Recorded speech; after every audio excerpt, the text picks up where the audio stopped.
സാഗരമധ്യത്തിൽ പെട്ടു ഞാൻ ഉഴലുമ്പോൾ നൗകയുമായി നാഥ വന്നിടണേ. ഒരു കര നീ എത്തിച്ചിടണമേ. യേശുവേ യേശുവേ യേശുവേ യേശുവേ. പരിശുദ്ധ പരമ ദിവ്യകാരുണ്യത്തിന് എന്നേരവും ആരാധനയും സ്തുതിയും പുകഴ്ചയും ഉണ്ടായിരിക്കട്ടെ. ദൈവസന്നിധിയിൽ നമുക്ക് എഴുന്നേറ്റ് നിൽക്കാം. ദൈവകരുണയുടെ മണിക്കൂറിലൂടെ നമ്മൾ കടന്നു പോകുന്ന സമയം, നമുക്ക് ഈ ലോകം മുഴുവനും ഏറ്റവും ആവശ്യമായിട്ടുള്ളത് ദൈവത്തിൻ്റെ കരുണയാണ്. ഈ കരുണ നമുക്ക് ലഭ്യമാക്കുന്ന ഈ മണിക്കൂറിൽ നമുക്ക് പ്രാർത്ഥിക്കാം. ഹൃദയം തുറന്ന് പ്രാർത്ഥിക്കാം, മനസ്സ് തുറന്ന് പ്രാർത്ഥിക്കാം, വിശ്വാസത്തോടെ പ്രാർത്ഥിക്കാം. ദൈവത്തിൻ്റെ അളവറ്റ കരുണ നമ്മുടെ മേലും ലോകം മുഴുവൻ്റെ മേലും വർഷിക്കപ്പെടുവാൻ, അതിനായി നമ്മെ അനുഗ്രഹിക്കുവാൻ നമ്മുടെ മുമ്പിൽ എഴുന്നള്ളിയിരിക്കുന്ന ദിവ്യകാരുണ്യനാഥനെ വിശ്വാസത്തിൻ്റെ കണ്ണുകൾ തുറന്ന് കണ്ട് അവിടുത്തെ കരങ്ങളിൽ നമ്മുടെ ജീവിതം, നമ്മുടെ എല്ലാ അവസ്ഥകളും ആവശ്യങ്ങളും ഏൽപ്പിച്ചുകൊണ്ട് അല്പസമയം കർത്താവിനെ സ്വതന്ത്രമായിട്ട് സ്തുതിച്ച് പ്രാർത്ഥിക്കാം. യേശുവേ നന്ദി, ഹല്ലേലൂയ ഹല്ലേലൂയ. യേശുവേ നന്ദി, യേശുവേ ആരാധന, ഹല്ലേലൂയ ഹല്ലേലൂയ ഹല്ലേലൂയ. കർത്താവേ, ഞങ്ങൾ നേർന്നങ്ങേ സ്തുതിക്കുകയും ആരാധിക്കുകയും ചെയ്യുന്നു. Hallelujah hallelujah hallelujah. യേശുവേ നന്ദി, യേശുവേ ആരാധന, യേശുവേ നന്ദി, യേശുവേ നന്ദി. ഈ മണിക്കൂറിൻ്റെ എല്ലാ അനുഗ്രഹങ്ങളും നമുക്ക് ലഭിക്കുവാൻ ആഗ്രഹിക്കാം. അതുപോലെ തന്നെ നമ്മൾ ആർക്കെല്ലാം വേണ്ടി പ്രാർത്ഥിക്കുന്നോ അവരുടെ മേൽ, അവരുടെ കുടുംബങ്ങളുടെ മേൽ വന്ന് നിറയുവാൻ ആഗ്രഹിച്ച് നമുക്ക് പ്രാർത്ഥിക്കാം. ഈശോയുടെ തിരുഹൃദയത്തിൽ നിന്ന് ഞങ്ങൾക്ക് കാരുണ്യ സ്രോതസ്സായി ഒഴുകിയിറങ്ങിയ തിരുരക്തമേ, തിരുജലമേ, ഞങ്ങളങ്ങിൽ ശരണപ്പെടുന്നു. ഈശോയുടെ തിരുഹൃദയത്തിൽ നിന്ന് ഞങ്ങൾക്ക് കാരുണ്യ സ്രോതസ്സായി ഒഴുകിയിറങ്ങിയ തിരുരക്തമേ, തിരുജലമേ, ഞങ്ങളങ്ങിൽ ശരണപ്പെടുന്നു. ഈശോയുടെ തിരുഹൃദയത്തിൽ നിന്ന് ഞങ്ങൾക്ക് കാരുണ്യ സ്രോതസ്സായി ഒഴുകിയിറങ്ങിയ തിരുരക്തമേ, തിരുജലമേ, ഞങ്ങളങ്ങിൽ ശരണപ്പെടുന്നു. സ്വസ്ഥാനങ്ങളിരിക്കാം. അല്പസമയം വചന വെളിച്ചത്തിൽ ദൈവ കരുണയെക്കുറിച്ച് നമ്മൾ ധ്യാനിക്കുക. ദൈവകരുണ, അതുപോലെ അതുമായി ബന്ധപ്പെട്ട മറ്റു 3 പ്രധാനപ്പെട്ട കാര്യങ്ങൾ. അങ്ങനെ ഈ 4 കാര്യങ്ങൾക്ക് അഭേദ്യമായ ബന്ധമുണ്ട്. അവ ഒരുമിച്ച് പോകുന്ന കാര്യങ്ങളാണ് എന്നുള്ളത് നാം മനസ്സിലാക്കണം. ഇത് നമ്മെ പഠിപ്പിക്കുന്ന ഒരു വചനഭാഗമുണ്ട്. അതാണ് സങ്കീർത്തനം 85 10-ാമത്തെ വചനം. ഈ ഒറ്റ വചനം വായിക്കുമ്പോൾ ഈ 4 കാര്യങ്ങൾ ഒന്നിച്ചു പോകുന്നതായിട്ട് അവിടെ പറഞ്ഞിരിക്കുന്നത് കാണാൻ പറ്റും. സങ്കീർത്തനം 85 10-ാമത്തെ വചനം. കാരുണ്യവും വിശ്വസ്തതയും തമ്മിൽ ആശ്ലേഷിക്കും. കാരുണ്യവും വിശ്വസ്തതയും ആശ്ലേഷിക്കും. അതുപോലെ തന്നെ നീതിയും സമാധാനവും പരസ്പരം ചുംബിക്കും. കെട്ടിപ്പിടിക്കുന്നതും ചുംബനം കൊടുക്കുന്നതും നമുക്കറിയാം എത്രമാത്രം ഇൻറ്റിമേറ്റ് ആയിട്ടുള്ള കാര്യങ്ങളാണ്. ഇവിടെ പറഞ്ഞിരിക്കുകയാണ് കരുണയും വിശ്വസ്തതയും അവ പരസ്പരം ആശ്ലേഷിക്കും. മാത്രമല്ല നീതിയും സമാധാനവും പരസ്പരം ചുംബിക്കും. നമുക്ക് ഈ 4 കാര്യങ്ങൾ വചന വെളിച്ചത്തിൽ നമ്മുടെ ജീവിതത്തിൽ, നമ്മുടെ കുടുംബത്തിൽ സ്ഥാനം പിടിക്കേണ്ടത് എപ്രകാരമാണ് എന്ന് നമ്മൾ മനസ്സിലാക്കിയിരിക്കുന്നത് നല്ലതാണ്. റോമാലേഖനം 16-ാം അധ്യായം അതിൻ്റെ 16 മുതലുള്ള വചനം വായിക്കുമ്പോൾ അവിടെ പറഞ്ഞിട്ടുണ്ട്. റോമ 16:16 വിശുദ്ധ ചുംബനത്താൽ അന്യോന്യം വന്ദനം പറയുവിൻ. വിശുദ്ധ ചുംബനത്താൽ. അപ്പം അതിനകത്ത് പരിശുദ്ധമായൊരു കാര്യമാക്കി നമുക്കിതിനെ മാറ്റാൻ സാധിക്കും എന്നുള്ളത് ദൈവവചനം നമ്മെ ഓർമ്മിപ്പിക്കുകയാണ്. 2 കൊരിന്തോസ് 13:12, 1 തെസ്സലോനിക്ക 5:26 ഈ ഒരു കാര്യം നമ്മളെ പ്രത്യേകം പഠിപ്പിക്കുന്നതായിട്ട് നമുക്ക് കാണാൻ പറ്റും. ആശ്ലേഷിക്കുന്നതും ചുംബിക്കുന്നതും അത് പരിശുദ്ധമായ ഉദ്ദേശത്തോടുകൂടി ആത്മീയ വളർച്ചയ്ക്ക് ഉപകരിക്കുന്ന രീതിയിൽ അത് ചെയ്യാൻ സാധിക്കും എന്നുള്ളത് നാം മനസ്സിലാക്കിയിരിക്കണം. സ്നേഹത്തെക്കുറിച്ച് പറഞ്ഞിരിക്കുന്ന ഒരു കാര്യം, സ്നേഹം പ്രവൃത്തിയിലെത്തുന്നത് കാരുണ്യം കാണിക്കുന്നതിലൂടെ. നമുക്കറിയാമല്ലോ സ്നേഹവും കരുണയും തമ്മിലുള്ള വ്യത്യാസം. സ്നേഹമുണ്ടെന്ന് പറഞ്ഞാലും അത് പ്രവൃത്തിയിൽ വരുന്നില്ലെങ്കിൽ നമ്മൾ കാരുണ്യം കാണിക്കില്ല. പ്രവൃത്തിയിൽ വരുന്ന സ്നേഹം അതാണ് കാരുണ്യം. ലവ് ഇൻ ആക്ഷൻ എന്ന് പറയും. കർത്താവ് തന്നെ പഠിപ്പിച്ചൊരു കാര്യം, നമ്മൾ കുറേ സംസാരിച്ചാൽ പോരാ, വർത്തമാനം പറഞ്ഞു നടന്നാൽ പോരാ, പ്രവൃത്തിയിലേക്ക് നമ്മൾ വരണം. ലവ് ഇൻ ആക്ഷൻ, അതാണ് ശരിക്കും കാരുണ്യം എന്നുള്ളത് നാം മനസ്സിലാക്കിയിരിക്കണം. വീണ്ടും നമുക്ക് കാണാൻ സാധിക്കും വിശ്വാസം. ഈ വിശ്വാസം പ്രവൃത്തിയിൽ എത്തുമ്പോഴാണ് വിശ്വസ്തത ഉളവാകുന്നത്. ദൈവത്തിന് നമ്മോടുള്ള വിശ്വസ്തതയെക്കുറിച്ച് പറഞ്ഞിരിക്കുന്നത് ജെറമിയായുടെ പുസ്തകം 31:3 വായിച്ചാൽ നമുക്ക് കാണാൻ സാധിക്കും. എനിക്ക് നിങ്ങളോടുള്ള സ്നേഹം അനന്തമാണ്, എനിക്ക് നിങ്ങളോടുള്ള വിശ്വസ്തത അചഞ്ചലവുമാണ്. ഇവിടെയെല്ലാം നമ്മൾ കാണുന്നത് ആക്ഷൻ, സ്നേഹം അത് പ്രവൃത്തിയിലേക്ക് വരുന്നു. അതുപോലെ വിശ്വാസം അത് പ്രവൃത്തിയിലേക്ക് വരുന്നു. നമുക്ക് എത്രമാത്രം വിശ്വാസമുണ്ട് എന്ന് പറഞ്ഞാലും വിശ്വസ്തരായിട്ട് ജീവിക്കാൻ ദൈവത്തോടും ജീവിത പങ്കാളിയോടും മറ്റുള്ളവരോടുമൊക്കെ വിശ്വസ്തത പുലർത്താനുള്ള കടമയുള്ളവരാണ് നമ്മൾ ഓരോരുത്തരും. അതാണ് പ്രവൃത്തിയിൽ നമ്മുടെ വിശ്വാസം എത്തിയിരിക്കുന്നു എന്നതിൻ്റെ സൂചന, വിശ്വസ്തത. അപ്പം അങ്ങനെയാണ് ഈ രണ്ട് കാര്യങ്ങളെ നമ്മൾ മനസ്സിലാക്കേണ്ടത്, കരുണയെക്കുറിച്ചും വിശ്വസ്തതയെക്കുറിച്ചും. അവ പരസ്പരം ആശ്ലേഷിക്കുന്ന കാര്യങ്ങളാണെന്ന് ദൈവവചനത്തിൽ നമ്മൾ മനസ്സിലാക്കി. മറ്റൊരു വചനഭാഗം നമുക്ക് എടുക്കാവുന്നത് യാക്കോബ് ശ്ലീഹ 2-ാം അധ്യായം 17-ാമത്തെ വചനം. യാക്കോബ് 2:17, 1 യോഹന്നാൻ 3-ാം അധ്യായത്തിൻ്റെ 18. ഈ രണ്ട് വചനഭാഗങ്ങളും നമ്മോട് സംസാരിക്കുന്നത് ശക്തമായ ഭാഷയിലാണ് എന്നുള്ളത് നാം തിരിച്ചറിയണം. യാക്കോബ് ശ്ലീഹ പറയാണ്, പ്രവൃത്തിയില്ലാത്ത വിശ്വാസം അതിൽ തന്നെ നിർജീവമാണ്. പ്രവൃത്തിയില്ലെങ്കിൽ നിർജീവമാണ് പ്രവൃത്തിയില്ലാത്ത വിശ്വാസം. ദൈവം ആഗ്രഹിക്കുന്നത് പ്രവൃത്തിയിലും സത്യത്തിലും നമ്മൾ ജീവിക്കുന്നതാണ്. ഉള്ളൊരു കാര്യം പറഞ്ഞാൽ പോരാ, പറയുന്നതനുസരിച്ച് പെരുമാറാൻ, പറയുന്നതനുസരിച്ച് ജീവിക്കാൻ നമുക്ക് സാധിക്കണം.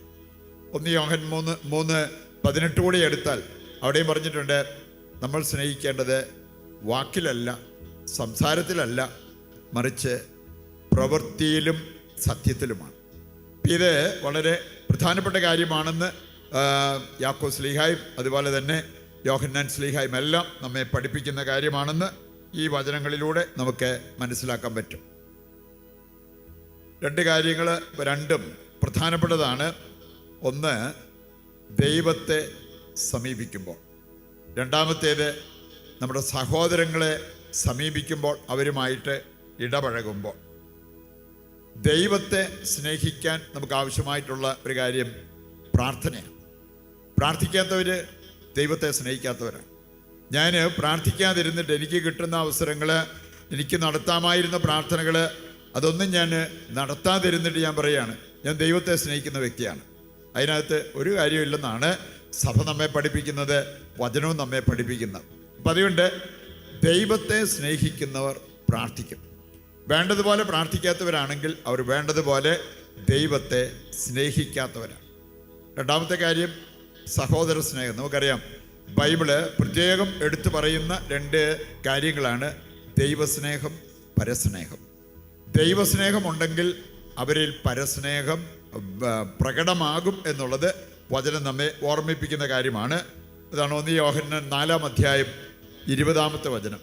1 യോഹന്നാൻ 4:20 പറഞ്ഞിരിക്കുന്നത്, കാണപ്പെടുന്ന സഹോദരനെ സ്നേഹിക്കാത്തവര് കാണപ്പെടാത്ത ദൈവത്തെ സ്നേഹിക്കുന്നു എന്ന് പറഞ്ഞാൽ അത് സത്യവിരുദ്ധമായ കാര്യമാണ്. വ്യാജം പറയുന്നവരായിട്ട് അവർ മാറും. പറയുന്നുണ്ട്, കാണപ്പെടാത്ത ദൈവത്തെ സ്നേഹിക്കാൻ നമുക്ക് സാധിക്കണമെങ്കിൽ കാണപ്പെടുന്ന നമ്മളെ സഹോദരങ്ങളെ നമ്മൾ സ്നേഹിക്കണം. എങ്ങനെയാണ് സഹോദരങ്ങളെ സ്നേഹിക്കുക? അത് കരുണ കാണിക്കുന്നതിലൂടെയാണ്. ദൈവത്തോടുള്ള സ്നേഹം നമ്മൾ പ്രകടമാക്കുന്നത് പ്രാർത്ഥിക്കുന്നതിലൂടെയാണെങ്കിൽ, സഹോദരങ്ങളോടുള്ള സ്നേഹം നമ്മൾ പ്രകടമാക്കുന്നത് കരുണ കാണിക്കുന്നതിലൂടെയാണ്. നമ്മുടെ സഹോദരങ്ങൾ ആവശ്യത്തിലിരിക്കുമ്പോൾ അവരോട് കരുണ കാണിക്കാൻ നമുക്ക് സാധിക്കുന്നില്ലെങ്കിൽ നമ്മൾ സ്നേഹമുള്ളവരാണ് എന്ന് പറഞ്ഞിട്ട് ഒരു കാര്യവുമില്ല. അത് സത്യവിരുദ്ധമായ ഒരു സംസാരമായിട്ട് മാറും എന്നുള്ളത് നാം മനസ്സിലാക്കണം. നമുക്ക് മറ്റൊരു കാര്യം നമ്മൾ കണ്ടു, രണ്ട് കാര്യങ്ങൾ നമ്മൾ കണ്ടു. മൂന്നാമതൊരു കാര്യം അതാണ് നീതി. നാലാമത്തേതാണ് സമാധാനം. നമുക്ക് വചനം എടുക്കുമ്പോൾ ഒരു കാര്യം വചനം കൃത്യമായിട്ട് നമ്മളെ പഠിപ്പിക്കുന്നുണ്ട്. ദൈവത്തിൽ വസിക്കാൻ നീതി പുലർത്തണം. അനീതി പ്രവർത്തിക്കുന്നവരോട് കർത്താവ് പറഞ്ഞത് എന്നിൽ നിന്ന് അകന്നു പോവുക എന്നാണ്. ദൈവത്തോട് അടുത്ത് നിൽക്കാൻ നമുക്ക് സാധിക്കണമെങ്കിൽ, ദൈവത്തിൽ വസിക്കാൻ നമുക്ക് സാധിക്കണമെങ്കിൽ നീതിപൂർവ്വം നമ്മൾ ജീവിക്കണം. ഏത് രീതിയിലുള്ള അനീതിയും തുടച്ചു മാറ്റുന്നവർക്കാണ് ദൈവത്തിൽ വസിക്കാൻ, ദൈവത്തോട് ചേർന്ന് നിൽക്കാൻ സാധിക്കുന്നത് എന്ന യാഥാർത്ഥ്യം നമ്മൾ തിരിച്ചറിയണം. ഏതാനും വചനഭാഗങ്ങൾ ഇക്കാര്യം വ്യക്തമാക്കി തരും. ജ്ഞാനത്തിന് പുസ്തകം 3-ാം അധ്യായം 1-ാമത്തെ വചനം. ജ്ഞാനം 3:1 വായിക്കുമ്പോൾ അവിടെ പറഞ്ഞിട്ടുണ്ട്, നീതിമാന്റെ ആത്മാവ് ദൈവകരങ്ങളിൽ സുരക്ഷിതമാണ്. അപ്പോൾ നീതിപൂർവം ജീവിക്കുന്ന ഒരു വ്യക്തി ദൈവത്തിൽ വസിക്കുന്ന വ്യക്തിയാണ് എന്ന് ഇതിലൂടെ നമുക്ക് മനസ്സിലാക്കാൻ സാധിക്കും. അവരുടെ ഈ ലോക ജീവിതം മാത്രമല്ല, അവരുടെ ആത്മാവ്, മരണാനന്തരം നിത്യം ജീവിക്കേണ്ട ആത്മാവ് ദൈവത്തിൻ്റെ കരങ്ങളിൽ സുരക്ഷിതമായിരിക്കും എന്നുള്ളത് വചനം നമ്മെ ഓർമ്മിപ്പിക്കുന്ന കാര്യമാണ്. സുഭാഷിതങ്ങൾ 12-ാം അധ്യായം 21-ാമത്തെ വചനം എടുക്കുമ്പോൾ അവിടെ പറഞ്ഞിരിക്കുന്നത്, സുഭാഷിതങ്ങൾ 12:21, നീതിമാന്റെ ആത്മാവ് നീതിമാന്മാർക്ക് അനർത്ഥം സംഭവിക്കുകയില്ല. അതാണ് ഈ വചനഭാഗം പറയുക. നീതിപൂർവ്വം ജീവിക്കുന്ന വ്യക്തികൾക്ക് അനർത്ഥം സംഭവിക്കുകയില്ല, ദുഷ്ടർക്ക് ആപത്ത് ഒഴിയുകയുമില്ല. അതാണ് ദുഷ്ടനും നീതിമാനും തമ്മിലുള്ള വ്യത്യാസം.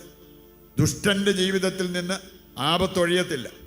അത് ഈ കൂടെ ഒന്നിനു പുറകെ ഒന്നായിട്ട് ആപത്തുകൾ, അനർത്ഥങ്ങൾ വരുമ്പോൾ നമ്മൾ ആദ്യം മനസ്സിലാക്കേണ്ട ഒരു കാര്യമാണ്, ഞാൻ എന്തെങ്കിലും അനീതിയിൽ ജീവിക്കുന്ന വ്യക്തിയാണോ? നീതിപൂർവ്വം ജീവിച്ചിട്ട് വരുന്നതാണെങ്കിൽ അതിനകത്ത് ഒരു ആത്മീയത ഉണ്ടാകും. ആത്മീയ വളർച്ചയ്ക്ക് ദൈവം അനുവദിക്കുന്ന ഒരു കാര്യമായിട്ട് നമുക്കതിനെ കാണാൻ പറ്റും. സുഭാഷിതങ്ങൾ 15:29 എടുത്താൽ, സുഭാഷിതങ്ങൾ 15:21, നീതിമാന്റെ പ്രാർത്ഥന കർത്താവ് ചെവിക്കൊള്ളും. നമ്മളെല്ലാവരും ആഗ്രഹിക്കുന്ന ഒരു കാര്യമാണ്, ഞാൻ പ്രാർത്ഥിച്ചാൽ ആ പ്രാർത്ഥന സ്വർഗത്തിലെത്തണം, ഞാൻ പ്രാർത്ഥിച്ചാൽ ആ പ്രാർത്ഥനയ്ക്ക് ഉത്തരം കിട്ടണം, എൻ്റെ പ്രാർത്ഥന ഫലമണിയുന്നത് എനിക്ക് കാണാൻ പറ്റണം. അങ്ങനെയൊക്കെ സംഭവിക്കുമ്പോൾ നമുക്ക് വളരെ സന്തോഷമാണ്, നമുക്ക് വളരെ പ്രത്യാശയാണ്. ഇനി ആരുടെ പ്രാർത്ഥനയാണ് സ്വർഗത്തിലെത്തുന്നത്? നീതിമാന്റെ പ്രാർത്ഥന കർത്താവ് ചെവിക്കൊള്ളുന്നു.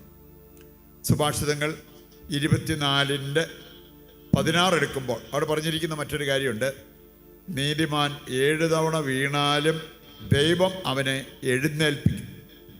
അവന് വീണ അവിടെ തന്നെ കിടന്നു പോകുന്ന ഒരവസ്ഥ ഉണ്ടാകത്തില്ല. ദൈവം അവനെ എഴുന്നേൽപ്പിക്കും എന്നാണ് വചനത്തിൽ നമ്മൾ കാണുന്നത്.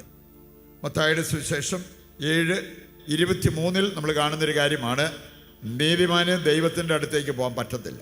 ദൈവം തന്നെ പറയുകയാണ്, നീ എന്നിൽ നിന്നും അകന്നു പോവുക, കാരണം നീ അനീതി പ്രവർത്തിക്കുന്ന, അനീതിയിൽ ജീവിക്കുന്ന ഒരു വ്യക്തിയാണ്. സുഭാഷിതങ്ങൾ 22:8 വായിച്ചാൽ നമുക്ക് ഭയമുളവാക്കേണ്ട ഒരു കാര്യമാണ്. അവിടെ പറഞ്ഞിരിക്കുന്നത്, അനീതി വിതയ്ക്കുന്നവൻ അനർത്ഥം കൊയ്യേണ്ടി വരും. നമ്മൾ നീതിപൂർവ്വം ജീവിക്കുന്നതിന് പകരം അനീതി കാട്ടി നമ്മളെ തോന്നിയാസം നമ്മൾ ജീവിച്ചു കഴിഞ്ഞാൽ കൊയ്യേണ്ടി വരുന്നത് അനർത്ഥമാണ് എന്നുള്ളത് ദൈവത്തിൻ്റെ വചനം നമ്മെ ഓർമ്മിപ്പിക്കുന്ന കാര്യമാണ്.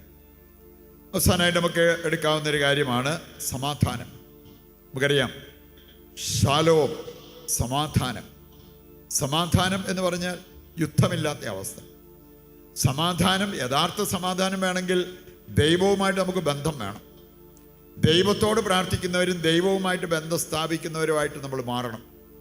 യോഹന്നാൻ 14-ാം അധ്യായത്തിൻ്റെ 27 എടുക്കുമ്പോൾ അവിടെ പറഞ്ഞിട്ടുണ്ട്, ഞാൻ തരുന്ന സമാധാനം ലോകത്തിന് തരാൻ പറ്റില്ല. പറയുന്നുണ്ട്, ദൈവവുമായൊരു ബന്ധം സ്ഥാപിക്കാതെ ഈ സമാധാനം സ്വീകരിക്കുവാൻ നമുക്ക് സാധ്യമല്ല. വീണ്ടും നമുക്ക് കാണാൻ സാധിക്കും, ഈ സമാധാനം ആർക്കാണ് ഒരിക്കലും ഉണ്ടാകില്ല എന്ന് വചനം പറയുക. യെശയ്യാ 57:21 എടുത്താൽ അവിടെ പറഞ്ഞിട്ടുണ്ട്, ദുഷ്ടർക്ക്, പാപിക്ക് ഒരിക്കലും സമാധാനം ഉണ്ടാകില്ല. പറയുന്നുണ്ട്, സമാധാനം വേണ്ടവർ പാപം ഒഴിവാക്കി ജീവിക്കണം എന്നുള്ളത് ദൈവം നമ്മെ ഓർമ്മിപ്പിക്കുന്ന കാര്യമാണ്. നമ്മൾ സമർപ്പിച്ച എല്ലാ പ്രാർത്ഥനകളും ദൈവം കൈക്കൊണ്ട് നമ്മെയും ലോകം മുഴുവനെയും അനുഗ്രഹിക്കുവാൻ നമുക്ക് പ്രാർത്ഥിക്കാം. കുടുംബത്തിന് വേണ്ടി പ്രാർത്ഥിക്കാം, കുടുംബാംഗങ്ങൾക്ക് വേണ്ടി പ്രാർത്ഥിക്കാം. നമ്മുടെ പ്രാർത്ഥനകൾ ചോദിച്ചിട്ടുള്ളവർ, നമ്മൾ പ്രാർത്ഥിക്കാൻ കടപ്പെട്ടിരിക്കുന്നവർ എല്ലാവരെയും ദൈവകരങ്ങളിൽ സമർപ്പിക്കാം. ധാരാളം മക്കളെ ദൈവം അതിലേക്ക് നയിക്കുവാനും വരുന്നവരെല്ലാം അതിൻ്റെ ഫലമെടുക്കുവാൻ ഇടയാക്കണമേ ദൈവത്തോട് പ്രാർത്ഥിക്കാം. നമ്മുടെ എല്ലാ പ്രാർത്ഥനാ നിയോഗങ്ങളും ദൈവകരങ്ങളിൽ ഏൽപ്പിച്ച അല്പസമയം നമുക്ക് സ്വതന്ത്രമായിട്ട് സ്തുതിച്ച് ദിവ്യകാരുണ്യത്തിൻ്റെ ആശീർവാദം സ്വീകരിക്കുവാൻ ഒരുങ്ങാം. യേശുവേ നന്ദി. Hallelujah, hallelujah. കർത്താവേ ഏറ്റെടുക്കണമേ ഞങ്ങളുടെ ഈ പ്രാർത്ഥനാ നിയോഗങ്ങളെല്ലാം അവിടുന്ന് ഏറ്റെടുക്കണമേ. കർത്താവേ ഞങ്ങളുടെ മേൽ കരുണ വർഷിക്കണമേ. ഞങ്ങളുടെ കുടുംബത്തിൻ്റെ മേൽ അവിടുത്തെ കാരുണ്യം വർഷിക്കണമേ. കർത്താവേ ലോകം മുഴുവൻ്റെ മേലും അവിടുത്തെ കരുണ വർഷിക്കണമേ എന്ന് പ്രാർത്ഥിക്കുന്നു. ഞങ്ങളുടെ എല്ലാ ഉദ്ദിഷ്ട കാര്യങ്ങളും അങ്ങ് സാധിച്ചു തരണമെന്ന് പ്രാർത്ഥിക്കുന്നു. Hallelujah, hallelujah, hallelujah. യേശുവേ നന്ദി, യേശുവേ നന്ദി. Hallelujah, hallelujah.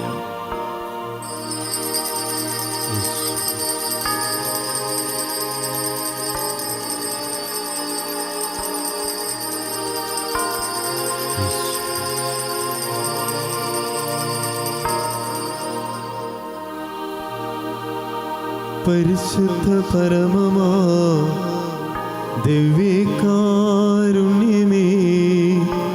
എന്നുമെന്നും അങ്ങേക്കാരാധന. പരിശുദ്ധ പരമമാ ദിവ്യകാരുണ്യമേ, എന്നുമെന്നും അങ്ങേക്കാരാധന. പരിശുദ്ധ പരമമാ ദിവ്യകാരുണ്യമേ, എന്നുമെന്നും അങ്ങേക്കാരാധന.